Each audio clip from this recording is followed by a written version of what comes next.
एक दिन एक निहंग सिंह आया साडे पिंड दे कोल दी।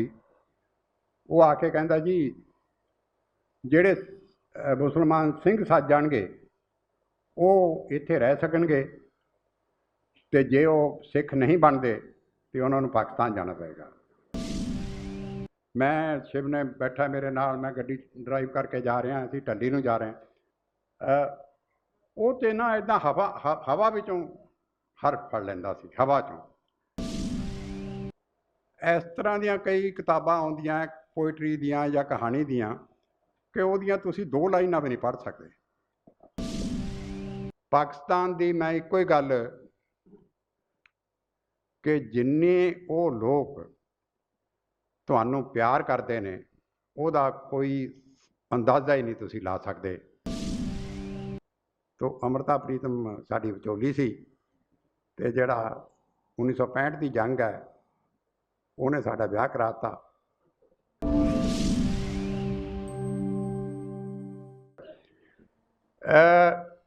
ਮੈਨੂੰ ਮੈਂ ਕਈ ਵਾਰੀ ਕਹਿ ਚੁੱਕਾ, ਕਹਿਣਾ ਤਾਂ ਨਹੀਂ ਚਾਹੀਦਾ, ਮੈਨੂੰ ਪਾਰਟੀਸ਼ਨ ਨੇ ਅਸਲ 'ਚ ਰਾਈਟਰ ਬਣਾਇਆ। ਉਹਦਾ ਕਾਰਨ ਇਹ ਸੀ ਕਿ 1947 'ਚ ਜਦੋਂ ਮੈਂ ਖੰਨੇ ਤੋਂ ਛੱਡ ਕੇ 9ਵੀਂ ਜਮਾਤ 'ਚ ਦਾਖਲ ਹੋਇਆ ਮਾਲਪੁਰ ਜਾ ਕੇ, ਤੇ ਪਾਰਟੀਸ਼ਨ ਹੋ ਗਈ 47 ਦੀ ਗੱਲ ਹੈ ਇਹ, ਅਗਸਤ ਵਿੱਚ। ਪਾਰਟੀਸ਼ਨ ਹੁੰਦਿਆਂ ਸਾਰੀ ਰਾਈਟਸ ਸ਼ੁਰੂ ਹੋ ਗਏ, ਮੁਸਲਮਾਨਾਂ ਨੂੰ ਅਸੀਂ ਮਾਰਨਾ ਸ਼ੁਰੂ ਕਰਤਾ, ਉੱਧਰ ਸਿੱਖਾਂ ਹਿੰਦੂਆਂ ਨੂੰ ਮਾਰਨਾ ਸ਼ੁਰੂ ਕਰਤਾ, ਤੇ ਇੱਧਰੋਂ ਮੁਸਲਮਾਨ ਘਰ ਘਾਟ ਛੱਡ ਕੇ ਜਾਣ ਨੂੰ ਤਿਆਰ ਹੋ ਗਏ ਪਾਕਿਸਤਾਨ। ਇੱਕ ਦਿਨ ਇੱਕ ਨਿਹੰਗ ਸਿੰਘ ਆਇਆ ਸਾਡੇ ਪਿੰਡ ਦੇ ਕੋਲ ਦੀ। ਉਹ ਆ ਕੇ ਕਹਿੰਦਾ ਜੀ ਜਿਹੜੇ ਮੁਸਲਮਾਨ ਸਿੰਘ ਸੱਜ ਜਾਣਗੇ ਉਹ ਇੱਥੇ ਰਹਿ ਸਕਣਗੇ ਤੇ ਜੇ ਉਹ ਸਿੱਖ ਨਹੀਂ ਬਣਦੇ ਤੇ ਉਹਨਾਂ ਨੂੰ ਪਾਕਿਸਤਾਨ ਜਾਣਾ ਪਏਗਾ। ਮੇਰੇ ਤਾਇਆ ਜੀ ਜਿਨ੍ਹਾਂ ਨੇ ਮੈਨੂੰ ਕਿਹਾ ਸੀ ਕਿ ਵੀ ਸਾਇੰਸ ਜ਼ਰੂਰ ਪੜ੍ਹੀ, ਉਹ ਮੇਰੀ ਚੱਲੀ ਨਹੀਂ ਜਿਹੜੀ, ਤੇ ਉਹਨਾਂ ਨੇ, ਉਹ ਪਿੰਡ ਦੇ ਸੀਨੀਅਰ ਬੰਦੇ ਸੀ, ਰਸਾਲਦਾਰ ਰਿਟਾਇਰ ਹੋਇਆ ਸੀ, ਉਹਨਾਂ ਨੇ ਸਾਰੇ ਮੁਸਲਮਾਨਾਂ ਨੂੰ ਸੱਦਿਆ ਧਰਮਸ਼ਾਲਾ ਕਿ ਤੁਸੀਂ ਪਾਕਿਸਤਾਨ ਬਣਨਾ ਕਿ ਸਿੱਖ ਬਣਨਾ, ਸਿੱਖ ਬਣਨਾ ਕਿ ਪਾਕਿਸਤਾਨ ਜਾਣਾ। ਉਹਨਾਂ ਨੇ ਸਾਰਿਆਂ ਨੇ ਕਿਹਾ ਜੀ ਅਸੀਂ ਤਾਂ ਸਿੱਖ ਬਣਨ ਨੂੰ ਤਿਆਰ ਹਾਂ, ਅਸੀਂ ਆਪਣਾ ਘਰ ਨਹੀਂ ਛੱਡ ਕੇ ਜਾਣਾ। ਰਾਹੀਂ ਹੁੰਦੇ ਸੀ ਸਾਡੇ ਪਿੰਡ, ਥੋੜ੍ਹੀਆਂ ਜ਼ਮੀਨਾਂ, ਅੱਧਾ ਏਕੜ, 1 ਏਕੜ। ਅਸੀਂ ਉਹ ਸਾਰਿਆਂ ਨੂੰ ਬਾਜ਼ਾਰ ਤੋਂ ਦਰਜੀ ਨੂੰ ਠੇਕੇ 'ਤੇ ਕੱਛੇ 250 ਸਮਾ ਲਏ, 250 ਕੜੇ ਕੰਘੇ, ਅਤੇ ਉਹਨਾਂ ਨੂੰ ਪਟਕੇ ਲੈ ਤੇ ਸਿਰ 'ਤੇ ਬੰਨ੍ਹਣ ਨੂੰ ਪੀਲੇ, ਕੁੜੀਆਂ ਲਈ, ਔਰਤਾਂ ਲਈ ਰਹਿਤੀਆਂ ਚੁੰਨੀਆਂ ਪੀਲੀਆਂ। ਉਹਨਾਂ ਨੂੰ ਅੰਮ੍ਰਿਤ ਛਕਾ ਕੇ ਅਸੀਂ ਉਹਨਾਂ ਨੂੰ ਪਿੰਡ 'ਚ ਰੱਖ ਲਿਆ। ਅਜੇ 2 ਦਿਨ ਹੋਏ ਸੀ, 3 ਦਿਨ ਅੰਮ੍ਰਿਤ ਛਕਿਆ, ਅਤੇ ਮੈਂ ਅਤੇ ਮੇਰੇ ਬਾਪੂ ਜੀ ਉਸ ਵੇਲੇ ਊਠ ਵਾਹੁਣੇ ਛੱਡ ਦਿੱਤੇ ਸੀ ਉਹਨਾਂ ਨੇ, ਅਤੇ ਖੇਤੀ ਕਰਦੇ ਸੀ, ਅਤੇ ਅਸੀਂ ਖੇਤ ਵਿੱਚ ਕੰਮ ਕਰ ਰਹੇ ਸੀ ਕੋਈ। ਉੱਧਰੋਂ ਜੀ 1000-2000 ਬੰਦਾ ਗੰਡਾਸੇ, ਛਵੀਆਂ, ਬੰਦੂਕਾਂ, ਬੋਲੇ ਸੋ ਨਿਹਾਲ, ਹਰ ਹਰ ਮਹਾਦੇਵ ਦੇ ਨਾਅਰੇ ਲਾਉਂਦੇ ਪਿੰਡ ਨੂੰ ਆ ਪਏ। ਬਾਪੂ ਜੀ ਕਹਿੰਦੇ ਤੂੰ ਤਾਂ ਬੇਟਾ ਜਾ, ਘਰ ਭੱਜ ਜਾ, ਮੈਂ ਦੇਖਦਾ ਕੌਣ ਹੈ। ਖੈਰ ਉਹ ਬਾਪੂ ਜੀ ਜਾਂ ਤਾਇਆ ਜੀ ਨੇ ਕੀ ਕਰਨਾ ਸੀ, 2000 ਬੰਦਾ ਹਥਿਆਰਾਂ ਵਾਲਾ ਪਿੰਡ ਦੇ ਉੱਤੇ ਆ ਜਾਏ। ਉਹਨੇ ਸਾਡੀਆਂ ਅੱਖਾਂ ਦੇ ਸਾਹਮਣੇ, ਮਤਲਬ ਮੇਰੀਆਂ ਤਾਂ ਨਹੀਂ, ਬਾਪੂ ਜੀ ਦੀਆਂ ਅੱਖਾਂ ਦੇ ਸਾਹਮਣੇ, ਤਾਇਆ ਜੀ ਦੀਆਂ ਅੱਖਾਂ ਦੇ ਸਾਹਮਣੇ, ਉਹ ਮੁਸਲਮਾਨ ਜਿਹੜੇ ਸੀ ਜਿਨ੍ਹਾਂ ਦੇ ਪੀਲਾ ਪਟਕਾ ਬੰਨ੍ਹਿਆ ਸੀ ਉਹ ਮਾਰਤਾ। ਜਿਹਨੇ ਪੀਲੀ ਚੁੰਨੀ ਲਈ ਹੋਈ ਸੀ ਉਹਨਾਂ ਨੂੰ ਧੂ ਕੇ ਆਪਣੇ ਗੱਡਿਆਂ 'ਤੇ ਬਿਠਾ ਲਿਆ। 7 ਔਰਤਾਂ ਨੂੰ ਲੈ ਗਏ ਚੁੱਕ ਕੇ, 23 ਮੁਸਲਮਾਨ ਮਾਰ ਦਿੱਤੇ ਉਹਨਾਂ ਨੇ। ਸ਼ਾਮ ਨੂੰ ਅਸੀਂ ਸਾਰਿਆਂ ਨੂੰ, ਜਿਹੜੇ ਬਚ ਗਏ ਸੀ, ਬਹਿਰਾਮ ਕੈਂਪ ਲੱਗਿਆ ਸੀਗਾ, ਉੱਥੇ ਪਹੁੰਚਾਤਾ। ਉੱਥੋਂ ਬਾਅਦ ਉਹਨਾਂ ਨੇ ਪਾਕਿਸਤਾਨ ਚਲੇ ਜਾਣਾ ਸੀ, ਗੱਲ ਮੁੱਕ ਗਈ। ਫਿਰ ਇਹ ਹੁਣ ਕਈ ਗੱਲਾਂ ਵਿੱਚ ਮਿਕਸ ਹੋ ਜਾਣੀਆਂ, ਉਹਦੀ ਕੋਈ ਗੱਲ ਨਹੀਂ। ਫਿਰ ਇਸੇ ਤਰ੍ਹਾਂ 3 ਮਹੀਨੇ ਬਾਅਦ, 4 ਮਹੀਨੇ ਬਾਅਦ, ਇੱਕ ਗੇਂਦੇ ਭਰਾਈ ਦੀ ਨੂੰਹ ਸੀ, एक गेंदे भराई की धी, वो दो नूं चुक के लै गए सीगे सिख, वो जड़े जो कुछ भी आज़ादी चाहते फिरदे सी जां आज़ादी मना रहे सी, उन्हां नूं एक दूजी नूं पता लग गया, नूंह नूं भी ते धी नूं भी, कि असीं भी मेरी नूंह उत्थे है ते धी इत्थे है। उन्होंने एक वन ऑफ दैम, मैनूं हुण याद नहीं किहड़ी, उन्हें इच्छा प्रगट की भी मैं तो अपनी ननाण नूं मिलण जाना चाहुंदी हां, मैं अपनी भरजाई नूं मिलना चाहुंदी हां। वो कहंदे कोई नहीं मिलिओ। वो उहदे कोल जिस ननाण भरजाई कोल गई, वो एक दो दिन उत्थे रही। एक दो दिन रह के उन्हां दा जी कीता कि भी पिंड देख के आईए अपना, जिहड़ा साडा पिंड सी, जिथों बिलोंग करदियां सी। सारे 5-5 4-4 मील नाल दे पिंड दा सीगे। वो दोने नूंह भी ते धी भी साडे पिंड आ गईयां। ताया जी रसालदार, इन्हां दी अगे 5 बेटियां सी ते एक बेटा सी सब तो छोटा, 4 बेटियां ते एक बेटा। वो इन्हां नूं जाणदियां सी, नूंह भी ते धी भी। ताया जी कहंदे भी बेटा कोई गल नहीं, तुसीं साडियां धीआं भैणां हो, साडे घर आ जाओ, हुण नहीं असीं किसी नूं सियाणदे, हुण जिहड़ा भी कोई तुहानूं कुछ कहेगा तो असीं देख लांगे उहनां नाल। सानूं विचों खबरां मिलण लग गईयां भी उहनां नूं चुक्कण आउणगे, ओह जिन्हां दे जिहड़े उहनां दे वारस सीगे जां जिहड़े उहनां नूं चुक के लै गए सी। तुसीं जोग्राफिया नहीं जानते होणे बंगा एरिया दा। वो फिर 3 बंदे उहनां नूं चुक्कण आ गए। 3 बंदे, एक तां सी ललियां पिंड दा बलवंत सिंह, एक सी गोविंदगढ़ पिंड दा रतन सिंह, एक जींदोवाल पिंड दा प्रीतम सिंह। तुहानूं शायद पता होवे किसी नूं, अमरीक सिंह पूनी एक सीनियर अफसर होए ने IAS। वो जिहड़ा प्रीतम सिंह सी, वो मैनूं पिछले दिनां च कोई साल पहलां मैनूं अमरीक सिंह पूनी की वाइफ ने दस्सिया, पहलां तो कदे गल ही नहीं हुई। वो कहंदी वो पूनी साहब दे ताया जी लगदे सी, वो प्रीतम सिंह। जिहड़े साडे पिंडों प्रीतम सिंह, बलवंत सिंह ते रतन सिंह 3 बंदे घोड़ी लैके, ग्रनेड लैके, बंदूक लैके भी उन्होंने बिठा के लै जावांगे गेंदे भराई दी नूंह नूं ते धी नूं, वो साडे पिंड आए। साडे पिंड वालिआं ने पहलां ही फैसला कीता सी भी जे कोई आए तो असीं छड्डणे नहीं ऐतकीं।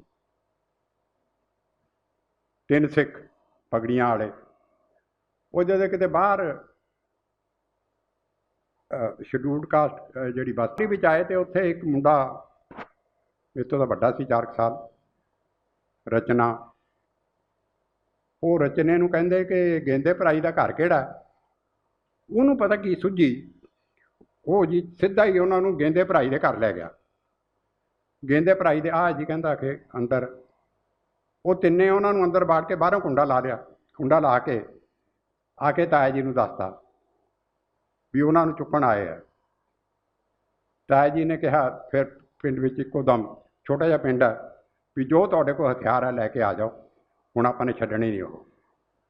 वो तिन्ने ही सिख साडे पिंड वालिआं ने, साडे ताया जी ने, ते वो मार दिते जी, उत्थे कतल करते, खत्म कर दिते। ते पहली कहानी जिहड़ी मैं लिखी सी उन्हां दी कन्वर्शन बारे, ਉਹਦਾ नाम शहीद रखिया सी।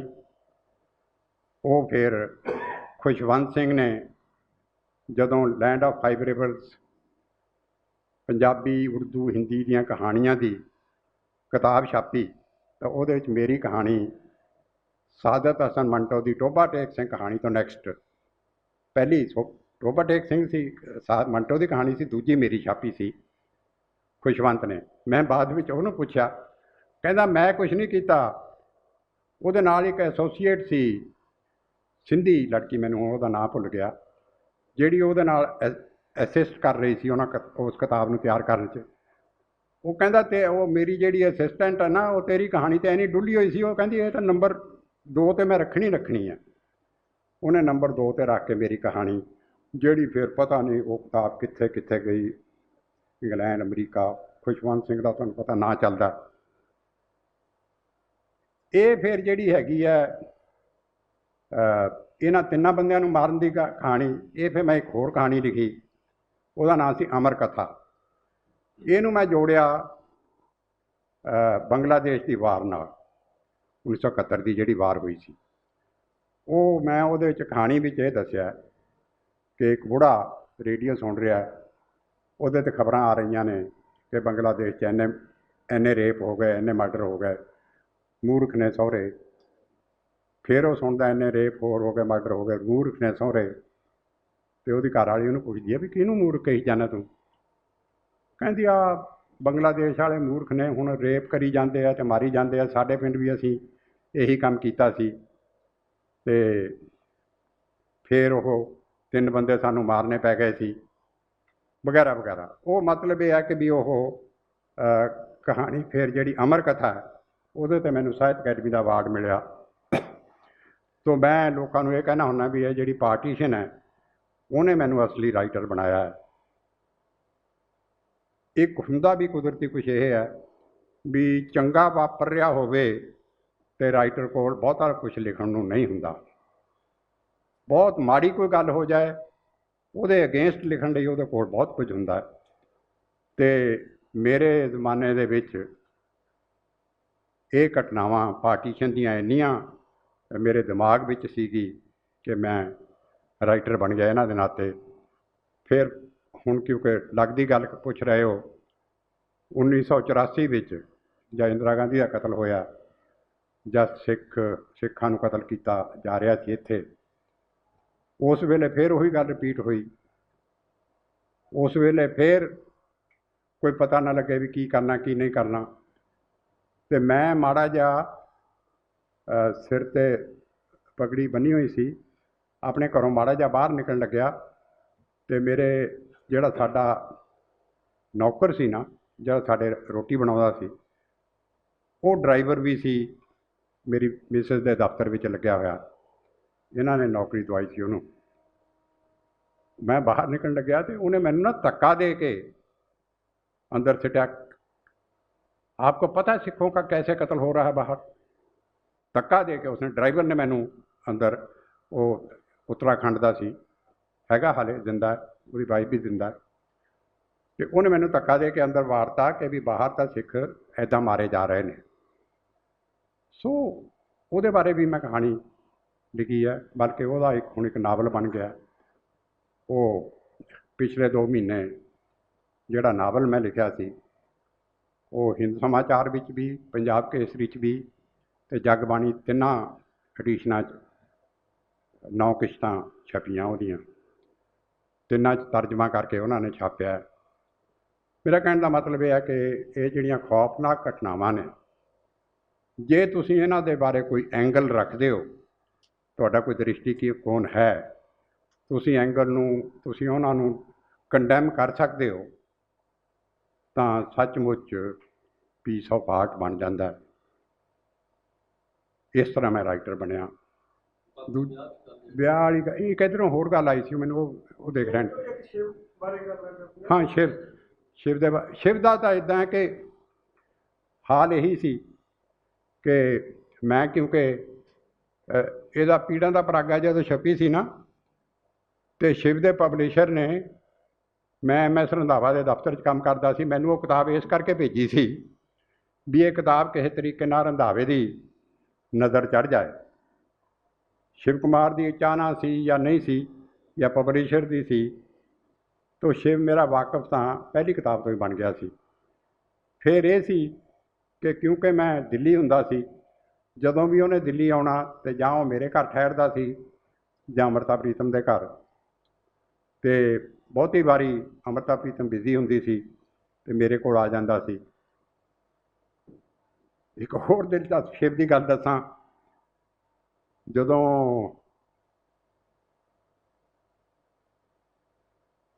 ਮੈਨੂੰ ਸਾਹਿਤ ਅਕੈਡਮੀ ਦਾ ਨਾਮ ਮਿਲਿਆ ਜਾਂ ਪਤਾ ਨਹੀਂ, ਮੈਨੂੰ ਹੁਣ ਭੁੱਲ ਗਿਆ, ਕੋਈ ਓਕੇਜ਼ਨ ਸੀ, ਉਹਨੂੰ ਮਿਲਿਆ। ਹਾਂ, ਸ਼ਿਵ ਨੂੰ ਨਾਮ ਮਿਲਿਆ ਸੀ ਜਦੋਂ, ਅਤੇ ਦੁੱਗਲ ਨੇ ਪਾਰਟੀ ਰੱਖੀ ਉਹਦੀ ਔਨਰ 'ਚ, ਕਰਤਾਰ ਸਿੰਘ ਦੁੱਗਲ ਨੇ। ਪਟੌਦੀ ਹਾਊਸ ਰਹਿੰਦਾ ਸੀ ਕਰਤਾਰ ਸਿੰਘ ਦੁੱਗਲ, ਤੇ ਮੈਨੂੰ ਵੀ ਸੱਦਿਆ, ਸਜਾਦ ਜ਼ਹੀਰ ਨੂੰ ਵੀ ਸੱਦਿਆ, ਪ੍ਰੀਤਮ ਸਿੰਘ ਸਫੀਰ ਨੂੰ ਵੀ ਸੱਦਿਆ। ਵੀ ਵਰ ਇਨਵਾਈਟੀਜ਼, ਕੁਲਵੰਤ ਸਿੰਘ ਵਿਰਕ। शिव ਨੂੰ ਉਡੀਕ ਰਹੇ हैं। 8 ਵੱਜ ਗਏ, 8:30 ਹੋ ਗਏ, 9 ਹੋ ਗਏ, 10 ਹੋ ਗਏ, 11 ਹੋ ਗਏ। ਵਿੱਚੋਂ ਫਿਰ ਦੁੱਗਲ ਕਹਿੰਦਾ ਵੀ ਖਾਣਾ ਖਾਓ, ਵੀ ਨਹੀਂ ਆਉਂਦਾ ਤਾਂ ਨਹੀਂ ਆਉਂਦਾ। ਉਸ ਵੇਲੇ ਆ ਟੈਲੀਫੋਨ ਨਹੀਂ ਸੀ ਹੁੰਦੇ ਵੀ ਪਤਾ ਲੱਗ ਜਾਏ ਕਿ ਵੀ ਕਿੱਥੇ ਕੁ ਪਹੁੰਚੇ ਹੋ। ਜਦ ਅਸੀਂ ਖਾਣਾ ਖਾ ਕੇ ਉੱਠ ਕੇ ਬਾਹਰ ਤੁਰਨ ਲੱਗੇ, 3-4 ਬੰਦਿਆਂ ਨਾਲ ਸ਼ਿਵ ਆ ਗਿਆ ਘਰ 'ਚ।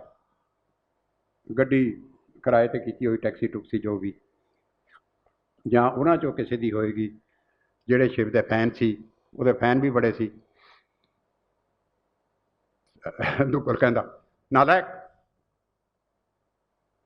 ਤੇਰੇ ਘਰ ਮੇਰੇ ਲਈ ਕੋਈ ਖਾਣਾ ਨਹੀਂ ਹੋਣਾ, ਮੇਰੇ ਘਰ ਤੇਰੇ ਲਈ ਕੋਈ ਖਾਣਾ ਨਹੀਂ ਹੈ। ਸ਼ਿਵ ਉਸ ਦਿਨ ਫਿਰ 3-4 ਬੰਦਿਆਂ ਨੂੰ ਲੈ ਕੇ ਸਾਡੇ ਘਰ ਰਾਤ ਰਿਹਾ ਤੇ ਅਸੀਂ ਉਹਨੂੰ ਰੋਟੀ ਖਿਲਾਈ, ਦੁੱਗਲ ਨੇ ਉਹਨੂੰ ਖਾਣਾ ਨਹੀਂ ਖਿਲਾਇਆ। ਅਤੇ ਸ਼ਿਵ ਨਾਲ ਮੇਰੀ ਇਸ ਤਰ੍ਹਾਂ ਦੀ ਸਾਂਝ ਰਹੀ ਹੈ। ਮੈਂ ਇੱਕ ਵਾਰੀ ਉਹਨੂੰ ਲੈ ਕੇ ਜਾ ਰਿਹਾ ਸੀ। ਹਾਂ, ਦਾਰੂ ਇੱਥੋਂ ਚੰਡੀਗੜ੍ਹ 'ਚ ਮਿਲਦੀ ਨਹੀਂ ਸੀ ਉਦੋਂ। ਚੰਡੀਗੜ੍ਹ। ਉਹ ਸ਼ਿਮਲੇ ਦੇ ਰਾਹ ਵਿੱਚ ਸੋਲਨ ਨਹੀਂ, ਢਕੌਲੀ ਕਿ ਕੀ, ਇੱਕ ਉਹ ਨਹੀਂ, ਕਸੌਲੀ ਨਹੀਂ, ਉਰੇ ਹੀ ਇੱਕ ਹੈਗਾ ਉਹ ਹੈਂ, ਢੱਲੀ ਮਿਲਦੀ ਹੁੰਦੀ ਸੀ। ਮੈਂ ਕਿਹਾ ਚੱਲ ਯਾਰ ਹੁਣ ਦਾਰੂ ਮੁੱਕ ਗਈ। ਕਹਿੰਦਾ ਜੀ ਦਾਰੂ ਫਿਰ ਹੁਣ ਤਾਂ ਚਾਹੀਦੀ ਹੈ, ਬਹੁਤ ਜ਼ਰੂਰੀ। ਮੈਂ ਕਿਹਾ ਅੱਛਾ ਲੈ ਆਉਂਦੇ ਹਾਂ। ਮੈਂ ਸ਼ਿਵ ਨੇ ਬੈਠਾ ਮੇਰੇ ਨਾਲ, ਮੈਂ ਗੱਡੀ ਡਰਾਈਵ ਕਰਕੇ ਜਾ ਰਿਹਾ, ਅਸੀਂ ਢੱਲੀ ਨੂੰ ਜਾ ਰਹੇ ਹਾਂ। ਉੱਥੋਂ ਇੱਕ ਪਹਾੜਨ ਉਤਰ ਰਹੀ ਸੀ, ਪਹਾੜ ਜਾਂ ਚੜ੍ਹ ਰਹੀ ਸੀ। ਹਾਂ, ਬੋਲਣ ਲੱਗ ਗਿਆ, ਚਾੜਾ ਚਾੜਾ ਚਾੜਾ, ਪੱਥਰ 'ਤੇ ਪੱਥਰ ਧਾਰਾ, ਕੋਈ ਸਮਥਿੰਗ। ਤੈਨੂੰ ਡੱਕਣ ਵਾਲਾ ਕਿਹੜਾ, ਤੈਨੂੰ ਰੋਕਣ ਵਾਲਾ ਕਿਹੜਾ, ਤੂੰ ਨਾਂ ਲੈ ਦੇਈਂ ਮੇਰਾ। ਇੱਕੋ ਕਵਿਤਾ ਉਹਦੀ ਸਾਰੀ ਦੀ ਸਾਰੀ ਉਹਨੇ ਉਸ ਸਫ਼ਰ ਵਿੱਚ ਲਿਖੀ, ਜਿਹੜਾ ਮੇਰੇ ਨਾਲ ਆਪਣੇ ਢੱਲੀ ਨੂੰ ਜਾਂਦਿਆਂ ਕੀਤਾ ਸੀ ਉਸਨੇ। ਉਹ ਤੇ ਨਾ ਇੱਦਾਂ ਹਵਾ ਵਿੱਚੋਂ ਹਰਫ ਫੜ ਲੈਂਦਾ ਸੀ, ਹਵਾ 'ਚੋਂ। ਜਿੱਦਾਂ ਹੁਣ ਬਹੁਤ ਖੂਬਸੂਰਤ ਹੈ, ਅੱਜ ਦਿਨ ਚੜ੍ਹਿਆ ਤੇਰੇ ਰੰਗ ਵਰਗਾ, ਤੈਨੂੰ ਚੁੰਮਣ ਪਿਛਲੀ ਸੰਗ ਵਰਗਾ, ਹੈ ਕਿਰਨਾਂ ਦੇ ਵਿੱਚ ਨਸ਼ਾ ਜਿਹਾ, ਕਿਸੇ ਛਿੰਬੇ ਸੱਪ ਦੇ ਡੰਗ ਵਰਗਾ, ਅਸੀਂ ਸੋਚ ਹੀ ਨਹੀਂ ਸਕਦੇ। ਕੰਡਿਆਲੀ ਥੋਰ, ਯਾਨੀ ਉਹ ਤਾਂ ਬਸ ਚੀਜ਼ ਦੇਖਦਾ ਸੀ, ਦੇਖ ਕੇ ਉਹਦੇ ਉੱਤੇ ਉਚਰਨਾ ਸ਼ੁਰੂ ਕਰ ਦਿੰਦਾ ਸੀ, ਉਸੇ ਵੇਲੇ ਬੋਲਣਾ ਸ਼ੁਰੂ ਕਰ ਦਿੰਦਾ ਸੀ। ਤੁਸੀਂ ਲਿਖ ਲਓ। ਉਹ ਕਈ ਵਾਰੀ ਫਿਰ ਰਾਤ ਦਾ ਕਦੇ ਉਹ ਨੋਟ ਕਰ ਲੈਂਦਾ ਸੀ, ਕਦੇ ਭੁੱਲ ਜਾਂਦਾ ਸੀ, ਸਵੇਰੇ ਫਿਰ ਹੋਰ ਉਹਦਾ ਬਦਲ ਜਾਂਦਾ ਸੀ। ਉਹਦਾ ਰਾਈਟਿੰਗ ਪ੍ਰੋਸੈਸ ਵੀ ਇੱਦਾਂ ਦਾ ਹੀ ਸੀ, ਅਤੇ ਲਿਖਣ ਦਾ ਵੀ ਟੇਲੈਂਟ ਬੜਾ ਸੀ, ਕੋਈ ਉਹਦੇ 'ਚ ਜਵਾਬ ਨਹੀਂ। ਸਾਨੂੰ ਬੜਾ ਦੁੱਖ ਹੈ ਕਿ ਉਹ ਜਲਦੀ ਚਲਾ ਗਿਆ। ਹੁਣ ਅਸੀਂ 4 ਤਰੀਕ ਨੂੰ ਇੱਥੇ ਹੀ ਸ਼ਿਵ ਦੀ ਯਾਦ ਵਿੱਚ, 7 ਮਈ ਨੂੰ ਉਹਦੀ ਡੈਥ ਹੋਈ ਸੀ। 4 ਮਈ ਨੂੰ ਇੱਥੇ ਇੱਕ ਸੰਗੀਤਕ ਪ੍ਰੋਗਰਾਮ, ਜਿਹਦੇ ਵਿੱਚ ਸ਼ਿਵ ਦੀਆਂ ਗਜ਼ਲਾਂ, ਗੀਤ ਗਾਉਣ ਵਾਲੇ ਕੋਈ ਬੰਦੇ ਲੱਭਾਂਗੇ, ਇੱਥੇ ਕਰ ਰਹੇ ਹਾਂ। ਬਹੁਤ ਟੇਲੈਂਟ ਸੀ ਉਸ ਬੰਦੇ 'ਚ, ਉਹਦੇ ਟੇਲੈਂਟ ਦਾ ਕੋਈ ਅੰਤ ਹੀ ਨਹੀਂ ਸੀ। ਤੁਹਾਨੂੰ ਇਹ ਦੱਸਦਾ ਵੀ ਮੈਂ ਰਹਿੰਦਾ ਸੀਗਾ ਸੀਸਗੰਜ ਗੁਰਦੁਆਰੇ ਦੇ ਕੋਲ, ਅਤੇ ਜਿਹੜਾ ਮਾਮਾ ਜੀ ਦਾ ਘਰ ਸੀ ਉੱਥੇ ਚਾਂਦਨੀ ਚੌਕ ਦੇ ਨਾਲ, ਬਹੁਤ ਲੋਕ ਜਾਣਦੇ ਹੋਣਗੇ, ਹੁਣ ਸ਼ਾਇਦ ਹੈਗੀ ਕਿ ਨਹੀਂ ਹੈਗੀ, ਐਸਪਲੈਨੇਡ ਰੋਡ ਹੈ ਜਿਹੜੀ ਜਾਮਾ ਮਸਜਿਦ ਨੂੰ ਜਾਂਦੀ ਹੈ, ਚਾਂਦਨੀ ਚੌਕ ਵਾਲੀ ਸੜਕ ਤੋਂ।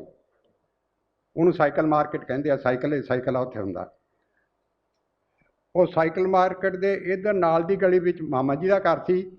ਸਾਈਕਲ ਮਾਰਕੀਟ ਦੇ ਪਰਲੇ ਪਾਸੇ ਪਾਪਾ ਜੀ ਦਾ ਪ੍ਰੈਸ ਸੀ, ਨਾਵਿਕ ਪ੍ਰੈਸ। ਮੈਂ ਮਾਮਾ ਜੀ ਨੂੰ ਕਿਹਾ ਵੀ ਕੋਈ ਨੌਕਰੀ ਕਰਨੀ ਹੈ, ਅਤੇ ਕਹਿੰਦੇ ਤੂੰ ਇੱਦਾਂ ਕਰ, ਇਹ ਜਿਹੜੀ ਪਲੇਅਰ ਗਾਰਡਨ ਮਾਰਕੀਟ ਹੈ ਨਾਲ ਹੀ, ਇਹਦੇ 'ਚ ਇੱਕ ਸਰਦਾਰ ਨੇ, ਉਹਨਾਂ ਦਾ ਪ੍ਰੈਸ ਹੈ, ਵੀ ਉਹਨਾਂ ਕੋਲੋਂ ਜਾ ਕੇ ਕੰਮ ਲੈ ਲੈ। ਤੇ ਮੈਂ ਉਸ ਵੇਲੇ ਅਜੇ ਪ੍ਰੀਤਮ ਵਿੱਚ ਵੀ ਨਹੀਂ ਸੀ ਕੰਮ ਕਰਨ ਲੱਗਿਆ। ਤੇ ਪਾਪਾ ਜੀ ਮੈਨੂੰ ਕਹਿੰਦੇ ਕਿ ਤੁਸੀਂ ਪ੍ਰੂਫ ਪੜ੍ਹ ਲਓਗੇ? ਮੈਂ ਕਿਹਾ ਮੈਨੂੰ ਤਾਂ ਪਤਾ ਨਹੀਂ ਵੀ ਪ੍ਰੂਫ ਕਿੱਦਾਂ ਪੜ੍ਹੀ ਦੇ ਹੁੰਦੇ। ਕੋਈ ਨਹੀਂ, ਕਹਿੰਦੇ ਤੁਹਾਨੂੰ ਸਿਖਾ ਦਿਆਂਗੇ, ਤੇ ਵੀ ਤੁਸੀਂ ਇੱਦਾਂ ਕਰਿਓ, ਅਗਲੇ ਸੋਮਵਾਰ 'ਤੇ ਆਉਣਾ ਸ਼ੁਰੂ ਕਰ ਦਿਓ ਕੰਮ 'ਚ। ਉਹਦੇ ਵਿੱਚ ਫਿਰ ਉਹ ਇਸ਼ਤਿਹਾਰ ਆ ਗਿਆ ਜਿਹੜਾ ਪ੍ਰੀਤਮ ਵਾਲਾ, ਉਹ ਫਿਰ ਐਡੀਟਰ ਹੀ ਸੀ। ਮੈਂ ਉੱਥੇ ਪ੍ਰੂਫ ਰੀਡਰ ਲੱਗਣਾ ਸੀ ਪਾਪਾ ਜੀ ਕੋਲ ਜਾ ਕੇ। ਅਤੇ ਮੈਂ ਪਾਪਾ ਜੀ ਨੂੰ ਕਿਹਾ ਲੈ ਕਹਿੰਦੇ ਇਹ ਕੋਈ ਮਾफ़ੀ ਮੰਗਣ ਵਾਲੀ ਗੱਲ ਹੈ? ਇਹ ਤਾਂ ਕਹਿੰਦਾ ਕਿ ਤੇਰੀ ਇੰਨੀ ਵੱਡੀ ਐਡੀਟਰ ਬਣਨਾ, ਤੂੰ ਐਡੀਟਰ ਬਣ ਕੇ ਜਾ। ਉਹਨਾਂ ਨੇ ਮੈਨੂੰ ਬਲਕਿ ਹੱਲਾਸ਼ੇਰੀ ਦਿੱਤੀ। ਉਹ ਜਾਣ ਦੀ, ਜਿੱਥੇ ਮੈਨੂੰ ਮਹੀਨਾ ਡੇਢ ਮਹੀਨਾ ਤਨਖਾਹ ਹੀ ਨਹੀਂ ਮਿਲੀ, ਅਤੇ ਮਿਲੀ ਤਾਂ 75 ਤੋਂ ਸ਼ੁਰੂ ਹੋਈ ਸੀ। ਉਹ ਵੀ ਮੇਰੀ ਪਾਪਾ ਜੀ ਨੇ ਮੈਨੂੰ ਉਧਰ ਨੂੰ ਤੋਰਿਆ ਸੀ ਕਿ ਵੀ ਐਡੀਟਰ ਬਣਨਾ ਬੜੀ ਵੱਡੀ ਚੀਜ਼ ਹੁੰਦੀ ਹੈ। ਪਾਪਾ ਜੀ ਦੇ ਬਾਰੇ ਅੱਜ ਕੱਲ੍ਹ ਤਾਂ ਹੁਣ ਕਿਤਾਬਾਂ ਨਿਕਲਦੀਆਂ। ਮੈਂ ਤੁਹਾਨੂੰ ਦੱਸਿਆ ਨਾ ਵੀ ਮੈਂ ਲਿਖਦਾ ਵੀ ਰਹਿੰਦਾ, ਵੀ ਮੈਂ ਕਿਤਾਬਾਂ ਪੜ੍ਹਦਾ ਨਹੀਂ, ਫਿਰ ਵੀ ਇੰਨੀਆਂ ਕਿਤਾਬਾਂ ਆਉਂਦੀਆਂ। ਇਸ ਤਰ੍ਹਾਂ ਦੀਆਂ ਕਈ ਕਿਤਾਬਾਂ ਆਉਂਦੀਆਂ ਪੋਇਟਰੀ ਦੀਆਂ ਜਾਂ ਕਹਾਣੀ ਦੀਆਂ, ਕਿ ਉਹਦੀਆਂ ਤੁਸੀਂ 2 ਲਾਈਨਾਂ ਵੀ ਨਹੀਂ ਪੜ੍ਹ ਸਕਦੇ। ਕੋਈ ਨਾ ਮਤਲਬ ਹੈ, ਨਾ ਪੋਇਟਰੀ ਹੈ, ਨਾ ਕਹਾਣੀ ਹੈ, ਨਾ ਗੱਲ ਹੈ, ਕੋਈ ਨਾ ਬਾਤ ਹੈ। ਪਰ ਪ੍ਰੋਫੈਸਰਾਂ ਕੋਲ, ਪੰਜਾਬੀ ਦਿਆਂ ਕੋਲ ਤਨਖਾਹਾਂ ਬੜੀਆਂ ਹੋ ਗਈਆਂ, ਕੁੜੀਆਂ ਕੋਲ ਵੀ ਮੁੰਡਿਆਂ ਕੋਲ ਵੀ, ਅਤੇ ਉਹ ਪੈਸੇ ਖਰਚਦੇ ਨੇ, ਕਵੀ ਬਣ ਜਾਂਦੇ ਨੇ, ਕਵੀ ਕਰਕੇ ਛਪਵਾ ਲੈਂਦੇ ਨੇ। ਪਾਪਾ ਜੀ ਦਾ ਇਹ ਸੀ ਕਿ ਉਹ ਕੋਈ ਲਫ਼ਜ਼, ਇੰਨੀਆਂ ਕਿਤਾਬਾਂ ਛਾਪੀਆਂ, ਉਹ ਉਹਨਾਂ ਦੇ ਸਾਰੇ ਮੈਨੂਸਕ੍ਰਿਪਟ ਖੁਦ ਪੜ੍ਹਦੇ ਸੀ, ਪੜ੍ਹ ਕੇ ਫਿਰ ਕਿਤਾਬ ਛਾਪਦੇ ਸੀ ਜੇ ਉਹਨਾਂ ਨੂੰ ਪਸੰਦ ਆ ਜਾਏ। ਮੈਂ ਤੁਹਾਨੂੰ ਬੜੀ ਦਿਲਚਸਪ ਗੱਲ ਦੱਸਦਾ। ਮੈਂ ਜਿਵੇਂ ਮੈਂ ਤੁਹਾਨੂੰ ਦੱਸਿਆ ਵੀ ਮੈਨੂੰ ਗੱਲਾਂ ਸੁੱਝਦੀਆਂ ਨਹੀਂ ਬਹੁਤੀਆਂ। ਮੈਂ ਦੇਖ ਕੇ, ਮੈਂ ਟਰੈਵਲ ਕਰ ਰਿਹਾ ਸੀ ਕਲਕੱਤੇ ਨੂੰ ਟ੍ਰੇਨ 'ਚ। ਉੱਥੇ ਕਿਸੇ ਬੰਦੇ ਨੇ ਮੇਰੇ ਕੋਲ ਆ ਕੇ ਬਹਿ ਗਿਆ, ਮੈਨਨ ਸੀ ਉਹਦਾ ਨਾਂ। ਉਹ ਮੇਰੇ ਨਾਲ ਗੱਲਾਂ ਕਰਨ ਲੱਗ ਗਿਆ। ਕਹਿੰਦਾ ਇੱਕ ਸਾਊਥ ਇੰਡੀਆ ਵਿੱਚ, ਇਹ ਕਹਿੰਦਾ ਵੀ ਇੱਕ ਅੰਗਰੇਜ਼ ਸੀਗਾ, ਉਹ ਏਅਰ ਕੰਡੀਸ਼ਨਰ ਗੱਡੀ ਦਾ ਬੰਦ ਹੋ ਗਿਆ ਸੀ, ਅਤੇ ਉਹ ਕਦੇ ਅੱਗੇ ਜਾਵੇ ਕਦੇ ਪਿੱਛੇ ਜਾਵੇ। ਬਨੈਣ, ਉਹਨੇ ਪਹਿਲਾਂ ਬੁਸ਼ਰਟ ਲਾਈ, ਫਿਰ ਬਨੈਣ ਨਾਲ ਫਿਰਦਾ ਰਿਹਾ। ਇਹ ਕਹਿੰਦਾ ਵੀ ਇਹ ਲੋਕ, ਮੈਨਨ ਜਿਹੜਾ ਮੇਰੇ ਕੋਲ ਬੈਠਾ ਸੀ, ਇਹ ਕਹਿੰਦਾ ਬੜੇ ਅਜੀਬ ਲੋਕ ਹੁੰਦੇ ਨੇ। ਮੈਂ ਕੀ ਹੋਇਆ? ਇਹ ਪਾਪਾ ਜੀ 'ਤੇ ਆ ਕੇ ਗੱਲ ਖਤਮ ਹੋਣੀ ਹੈ। ਅਤੇ ਕਹਿੰਦਾ ਕਿ ਇੱਕ ਵਾਰੀ ਮੈਂ ਕਿਤੇ ਟਰੈਵਲ ਕਰ ਰਿਹਾ ਸੀ ਜਾਂ ਕਿਸੇ ਨੂੰ ਜਾਣਦਾ ਸੀ, ਮੈਨੂੰ ਇੱਕ ਐਸਾ ਕਮਲਾ ਜਿਹਾ ਬੰਦਾ ਮਿਲਿਆ, ਜਿਹੜਾ ਕਹਿੰਦਾ ਆਪਣੇ ਅਮਰੀਕਾ ਤੋਂ ਇਸ ਕਰਕੇ ਤੁਰਿਆ ਹੋਇਆ ਸੀ ਕਿ ਮੈਂ ਕਿਸੇ ਹਿੰਦੁਸਤਾਨੀ ਕੁੜੀ ਨਾਲ ਵਿਆਹ ਕਰਾਉਣਾ ਹੈ, ਕਿਉਂਕਿ ਉਹ ਜਿਹੜੀਆਂ ਡੋਸਾਈਲ ਹੁੰਦੀਆਂ ਨੇ, ਉਹ ਤੁਹਾਡੇ ਨਾਲ ਆਡੇ ਨਹੀਂ ਲੈਂਦੀਆਂ, ਉਹ ਬਰਾਬਰੀ ਨਹੀਂ ਕਰਦੀਆਂ ਤੁਹਾਡੀ। ਅਤੇ ਉਹ ਇੱਕ ਥਾਂ ਗਿਆ ਅਨਾਥ ਆਸ਼ਰਮ 'ਚ, ਉੱਥੇ ਕਿੰਨੀ ਸਾਰੀਆਂ ਕੁੜੀਆਂ ਸੀ, ਊਂਦੀ ਜਿਹੀ ਕੁੜੀ ਸੀ। ਉਹਨੇ ਉਹਦੇ ਵੱਲ ਇਸ਼ਾਰਾ ਕੀਤਾ ਵੀ ਉਹ ਕੁੜੀ ਨਾਲ ਮੈਂ ਵਿਆਹ ਕਰਨਾ। ਉਹ ਅਨਾਥ ਆਸ਼ਰਮ ਵਾਲੇ ਕਹਿੰਦੇ ਜੀ ਇਹ ਤਾਂ ਸਭ ਤੋਂ ਊਂਦੀ ਹੈ। ਕਹਿੰਦਾ ਕੋਈ ਗੱਲ ਨਹੀਂ, ਇਹਨੂੰ ਮੈਂ ਰੋਟੀਆਂ ਪਕਾਉਣੀਆਂ ਆਪੇ ਸਿਖਾ ਲੂੰਗਾ, ਕੰਮ ਆਪੇ ਸਿਖਾ ਲੂੰਗਾ। ਉਹਦੇ ਨਾਲ ਉਹਨੇ ਵਿਆਹ ਕਰ ਲਿਆ। ਖੈਰ, ਉਸ ਸਿਚੁਏਸ਼ਨ ਦੇ ਬਾਰੇ ਮੈਂ ਬਾਅਦ ਵਿੱਚ ਇੱਕ ਨਾਵਲ ਲਿਖਿਆ। ਉਹ ਨਾਵਲ ਲਿਖਿਆ ਧਰੂ ਤਾਰੇ। ਪਾਪਾ ਜੀ ਨੂੰ ਮੈਂ ਮੈਂ ਕਦੇ ਨਾਵਲ ਲਿਖਿਆ ਨਹੀਂ ਸੀ, ਪਰ ਉਹ ਬੰਦੇ ਦੀ ਮੈਨੂੰ ਗੱਲ ਇੰਨੀ ਅੱਛੀ ਲੱਗੀ। ਹੁਣ ਇਹ ਤਾਂ ਲੰਬੀ ਕਹਾਣੀ ਹੈ ਵੀ ਮੈਂ ਕੀ ਲਿਖਿਆ ਕੀ ਨਹੀਂ ਲਿਖਿਆ। ਉਸ ਸਿਚੁਏਸ਼ਨ 'ਤੇ ਬੇਸਡ ਮੈਂ ਧਰੂ ਤਾਰੇ ਨਾਂ ਦਾ ਨਾਵਲ ਲਿਖਿਆ, ਜਿਹੜਾ ਅੱਜ ਕੱਲ੍ਹ ਉਹ ਤਾਮਿਲ ਵਿੱਚ ਵੀ ਛਪ ਚੁੱਕਾ ਹੈ, ਤੇਲਗੂ 'ਚ ਵੀ ਛਪ ਚੁੱਕਾ ਹੈ, ਕਿਉਂਕਿ ਉਹਦੀ ਲੋਕੇਲ ਜਿਹੜੀ ਹੈ ਉਹਦੀ ਸਾਊਥ ਇੰਡੀਆ ਹੈ। ਅਤੇ ਹੁਣ ਅੰਗਰੇਜ਼ੀ ਵਿੱਚ ਪਬਲਿਸ਼ਰ ਦੇ ਕੋਲ ਪਿਆ, ਉਹ ਅੰਗਰੇਜ਼ੀ ਵਿੱਚ ਵੀ ਛਪ ਜਾਏਗਾ। ਉਹ ਧਰੂ ਤਾਰੇ ਨਾਵਲ ਮੈਂ ਪਾਪਾ ਜੀ ਨੂੰ ਦਿਆ। ਮੈਂ ਕਿਹਾ ਪਾਪਾ ਜੀ, ਮੈਂ ਨਾਵਲ ਕਦੇ ਲਿਖਿਆ ਤਾਂ ਹੈ ਨਹੀਂ, ਵੀ ਤੁਸੀਂ ਦੇਖ ਲਓ ਵੀ ਛਾਪਣਾ। ਅਤੇ 3-4 ਦਿਨ ਹੋ ਗਏ। 3-4 ਦਿਨ ਬਾਅਦ ਮੈਂ ਪੰਡਾਰਾ ਰੋਡ ਫਸਟ ਫਲੋਰ 'ਤੇ ਰਹਿੰਦਾ ਸੀ, ਅਤੇ ਨੌਕਰ घंटी बजी थल्यों। नौकर कहता वो सरदार जी आए हैं जो सफ़ेद कपड़े वाले। मैं क्या अच्छा। मैं जब देखा तो पीढ़ी सीढ़ियाँ च पापा जी चढ़े आ रहे हैं। वो मैनस्क्रिप्ट मेरा उन्होंने हाथ च फड़िया होया। मैं क्या भी मैनू वापस करना आया है भी नहीं पसंद आया इन्हों। मैं कोई गल नहीं। आके बहते सारे कहते गुलजार एवें ही कहता साडे लोग अपने इत्थे अपने पिंडां बारे लिखते रहंदे, तूं ये जिहड़ा नावल लिखिया बहुत कमाल है। मैं कहा जी फिर? कहता मैं इहनूं छापना चाहांगा। मैं कहा जी दसो। एक पेज के उत्ते उन्होंने निशानी जी लाई थी, वो पेज खोल के कहते कहते ना आ दो लाइनां जिहड़ियां ने ये कहता अश्लील ने हैं, ये कट दिओ, ये बिना भी ठीक है। मैं जा पढ़ के देखा वाकई दो लाइनां कट्ठे थे, कोई फर्क नहीं सी पैंदा नावल नूं। वो थोड़ी जी अश्लील भी सीगियां। मैं वो कट दित्तियां, उन्होंने मेरा वो नावल छाप दिता जिहड़ा फिर कई जबानां भी छपिया, हुण अंग्रेजी विच भी छप रहा है। पापा जी का जिहड़ा सी ना काम करन दा तरीका वो ये सी कि भी वो कोई चीज़ थॉरोली पढ़े बिना छापते नहीं सी। हुण तां पबलिशर जिहड़े ने पैसे चाहिए उन्होंने पैसे दे दिओ, कुछ भी लिख दिओ, तुसीं राइटर बन जाते हो, वो पबलिशर बन जाते हैं। पापा जी नाल मेरी बहुत सांझ रही है। पापा जी भी मैनू रंधावा वांग ही एक्चुअली प्यार करते रहे ने। ते बड़ा मैं उन्होंने फार्म के उत्ते आके भी रहिंदा रहा, नाविक फार्म जिहड़ा हैगा महरौली। हुण अजकल मैं क्योंकि मैं वैटरन जर्नलिस्ट हो गया, मैनू पंजाब भवन च थां मिल जाती है सौखी। नहीं तो मैं आम तौर पर जदों मैं अपनी गड्डी लैके आउंदा सी पापा जी के फार्म पर रहिंदा सी, उत्थे बाहर रोटियां बाजार च मिल जांदियां सी, चाह असीं उत्थे बना लईदी सी पापा जी के फार्म के उत्ते। पापा जी ने मेरी बहुत सांझ रही है। विआह वाली गल ਉਹਦੇ ਨਾਲ ही हाँ अमृता प्रीतम भी आ जाएगी विच ही। हाँ ब्याह च ही वो इदा है कि मैं लग गया जाके रंधावा साहब को सब एडिटर पंजाबी का। एक उत्थे सब एडिटर हिंदी का हुंदा सी ब्रजेश भाटिया। वो पंजाबी भी तो कोई नौकरी अगे मिलती नहीं सी, वड्डी कोई निकलती नहीं सी। ते हिंदी वाले अंग्रेजी वालियां ने असिस्टेंट एडिटर पोस्टां निकलदियां सी, वो वधदे चले जांदे सी अगे। वो जिहड़ा हिंदी वाला सब एडिटर सी ब्रजेश भाटिया, वो पहला सब एडिटर असिस्टेंट एडिटर हो गया उत्थे ही कौंसल विच ही। फिर वो एडिटर बन के चला गया family planning institute of India, ना national institute of family planning दे विच एडिटर बन के चला गया। मैं क्या उत्थे किहड़ी पोस्ट निकले? कहता एडिटर की पोस्ट है। मैनू 10 दिनों बाद कहता मेरी बॉस जिहड़ी है वो जट्टी है। मैं क्या अच्छा। कहता पन्नू है, गुरवेल पन्नू राइटर पंजाबी का होया। मैनू फिर पता सी भी पन्नू जट हुंदे है। कहता तैनू मैं मिलावांगा, बहुत अच्छे सुभाअ दी। मैं क्या अच्छा। मैं उहदे दफ्तर गया तो उन्हें मैनू अपनी बॉस नाल इंट्रोड्यूस कराया। मैं उन्होंने मिलिया। फिर उन्होंने दफ्तर नूं कोई लोड़ पै गई ज़्यादा बिल्डिंगां ज़्यादा कमरियां की। वो कहता असी दफ्तर लिए कमरे लभ रहे हैं।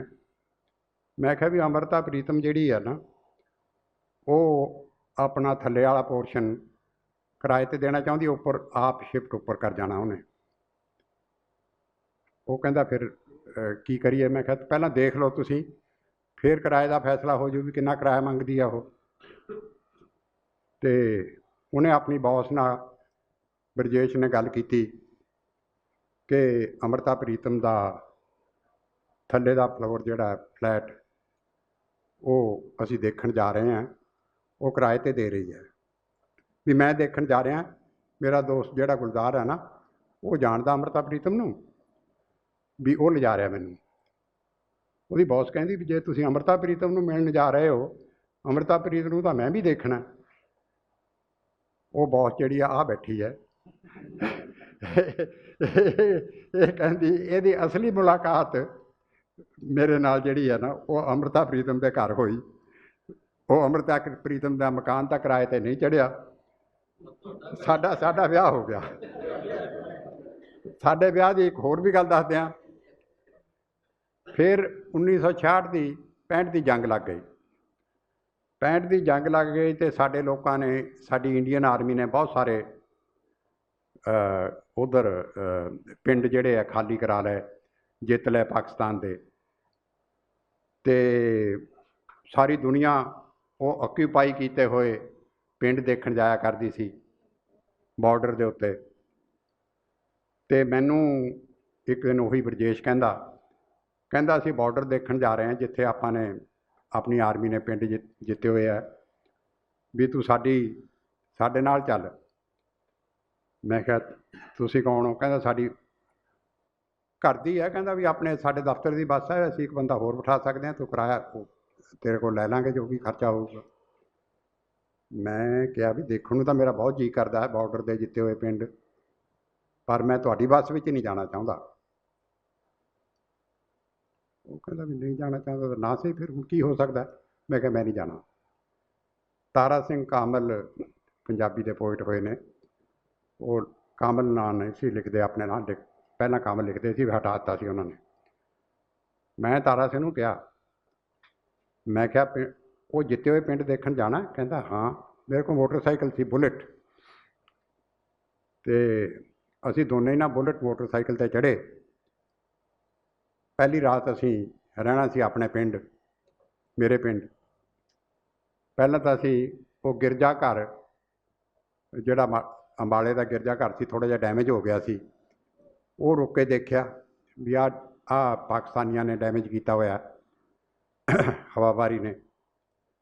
ਉੱਥੇ ਅਸੀਂ ਜਦ ਦੇਖ ਰਹੇ ਸੀਗੇ ਅਤੇ ਉੱਥੇ ਬਲਰਾਜ ਸਾਹਨੀ ਤੁਰਿਆ ਫਿਰੇ, ਅਤੇ ਤਾਰਾ ਸਿੰਘ ਕਹਿੰਦਾ ਬਲਰਾਜ ਸਾਹਨੀ ਦੇਖਣ ਆਇਆ।